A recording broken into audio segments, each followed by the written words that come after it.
Kevin Mitnick foi considerado por muito tempo o maior hacker do mundo e começou a demonstrar que tinha facilidade em burlar sistemas desde os 12 anos de idade.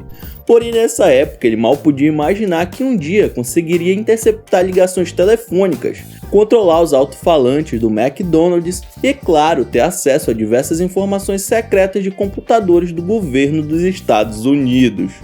Mas ao contrário do que você deve estar imaginando, Kevin nunca usou suas habilidades de hacker para fazer mal. E é por isso que o FBI ficou na cola do rapaz, pois queria trazer esse gênio da invasão digital para o lado deles. Mas a Polícia Federal Americana precisou suar para conseguir chegar até o hacker. Vamos ver como eles conseguiram tal façanha? Roda a vinheta!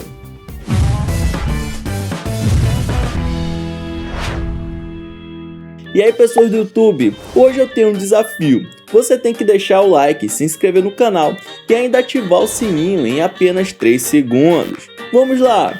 1, 2, 3, valendo! Se você completou o objetivo, escreve nos comentários "eu consegui", que vou deixar um coraçãozinho fechado. Então é isso, bora pro vídeo. Em 1975, quando tinha apenas 12 anos, Kevin deu um jeito de andar de ônibus sem pagar um tostão, ao contrário de seus amiguinhos de escola. Na época, a empresa chamada Los Angeles usava um sistema de bilhetes perfurados, tipo aqueles passes de papel que existiam antigamente. Ou seja, cada vez que o passageiro subia no busão, o motorista fazia um tipo muito específico de furo no seu bilhete, para conseguir marcar quantas vezes você ainda podia usar a mesma passagem.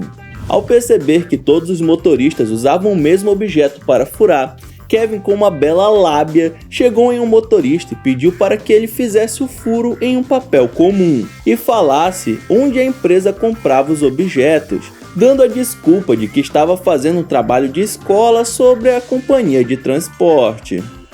Após ter conseguido o perfurador especial, o adolescente foi até o escritório da empresa Los Angeles durante a noite e pegou no lixo diversos bilhetes que a empresa descartava, pois sem o furo eles não valiam de nada. Foi assim que o garoto andou de graça durante anos na cidade toda. O miserável é um gênio!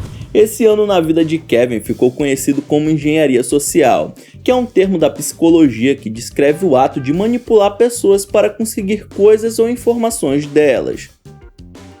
Só lembrando, ele tinha apenas 12 anos de idade.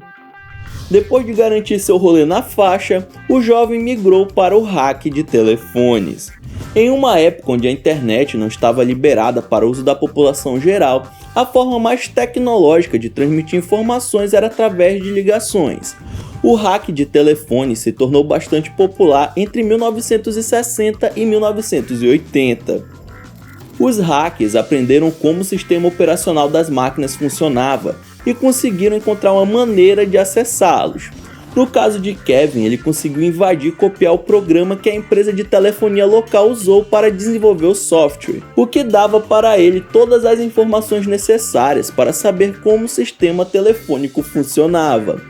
Na era dos telefones públicos, que no Brasil ficaram conhecidos como orelhões, Kevin descobriu como fazer para identificar o número, ocultar seu próprio número e até mesmo fazer com que estranhos pagassem pelas suas ligações. O maluco é brabo. Ele se tornou tão especialista em como os telefones da época funcionavam que conseguia reproduzir o som que os aparelhos emitiam quando faziam ligações para o exterior, apenas assobiando.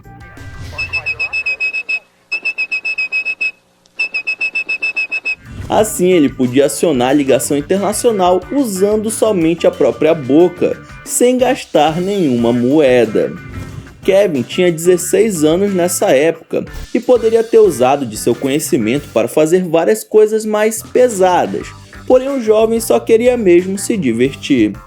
Daí ele teve a ideia de se conectar e substituir o alto-falante de um drive-thru do McDonald's usando um rádio, só para dar uma zoada com um de seus amigos. Eles ficavam dentro do carro do hacker e conseguiam interceptar o que o atendente ouvia, assim como o que o cliente ouvia. Isso significa que eles poderiam responder do jeito que quisessem, fazendo piadas, trocadilhos, deixando todo mundo confuso. Enfim, ele já tinha um controle de tudo. Quando a atendente percebeu que algo estranho estava acontecendo, ela decidiu dar uma averiguada no alto-falante e quando observou a máquina, Kevin gritou: "O que você está olhando?", deixando a mulher em choque. Ele foi condenado por essa gracinha quase 10 anos depois, pois naquele momento ninguém descobriu o autor dessa zoeira. Agora, de onde Kevin surgiu e como um jovem garoto de 16 anos aprendeu a modificar as tecnologias mais avançadas da época? Bom, ele nasceu em Los Angeles e quando se matriculou na Morehouse High School, se tornou operador de rádio. Foi lá que ele teve seu primeiro contato com sistemas eletrônicos e aparelhos de comunicação.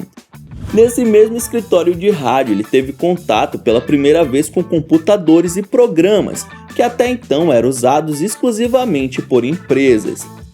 Em 1979, ele conseguiu fazer o primeiro acesso ilegal a uma rede de computadores de uma empresa que trabalhava com tecnologia. Kevin copiou o sistema e acessou diversas informações sigilosas.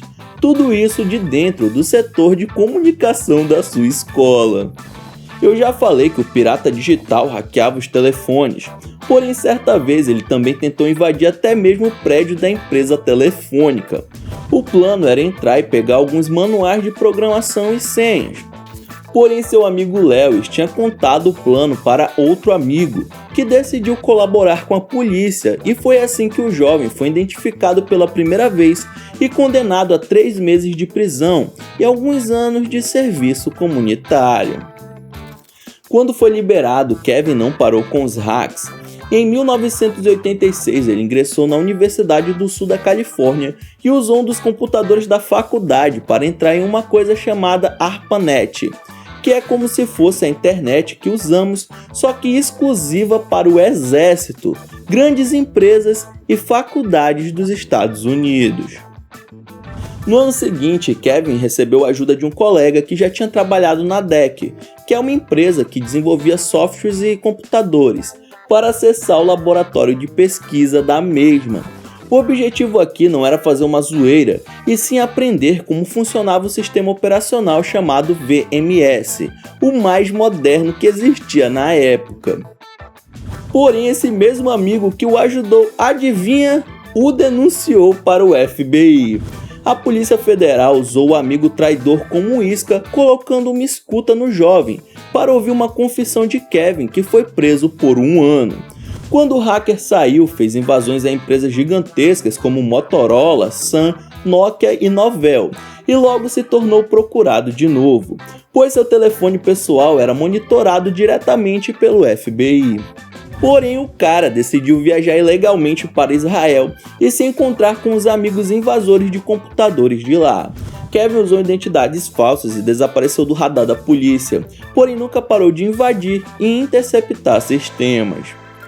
Em 1994, um dos maiores especialistas em segurança digital, chamado Tsutomu Shimomura, teve seu computador pessoal invadido e ainda encontrou uma mensagem de voz de Kevin na sua secretária eletrônica. O PC estava ligado ao Centro Nacional de Computação da Califórnia, e isso fez com que a reputação do segurança digital fosse abalada. Assim, Shimomura e o FBI montaram uma armadilha para localizar o invasor. Ele deixou sua secretária eletrônica pública na esperança de Kevin se comunicar de novo, e o FBI passou a monitorar o computador 24 horas por dia. Alguns dias depois, o super hacker deixou uma mensagem que dizia algo como: "Ah, Tsutomu, meu aprendiz, você colocou minha voz na internet? Não estou feliz com isso." A ligação foi rapidamente rastreada e com a ajuda de técnicos especializados em telefonia, a polícia finalmente escaneou o endereço de Kevin Mitnick, emitiram um mandado de prisão e capturaram um hacker em seu próprio apartamento. Ele foi condenado a 5 anos de prisão e 3 anos de condicional, sendo proibido de chegar perto de qualquer computador, celular ou aparelho portátil, com a ameaça de retornar à cadeia caso fizesse isso. Quando esses 8 anos acabaram, Kevin escolheu deixar a vida de safadagem de lado e decidiu abrir uma empresa de segurança digital. Hoje ele já escreveu diversos livros e dá várias palestras sobre o assunto, porque por bem ou mal, ele é um especialista na área. Além disso, ele tem uma base grande de fãs que defendem o programador dizendo que ele só estava acessando naquela época uma coisa que deveria ser pública, que é a internet. Vários livros já foram escritos sobre esse hacker histórico, sendo que algumas autoridades dizem que as leis de segurança digital e proteção na internet só surgiram por conta das invasões de Kevin. E aí, qual a sua opinião sobre o assunto? Ele foi um criminoso ou apenas um jovem muito zoeiro que gostava de se divertir? Deixe aí nos comentários. Então é isso, muito obrigado por ter assistido até o final. Não esqueça de deixar seu like e se inscrever no canal. E aí na sua tela tem os últimos vídeos lançados pelo Almanac X. Não esqueça de assistir um depois do outro que você dá uma força, beleza? Então é isso, até o próximo vídeo.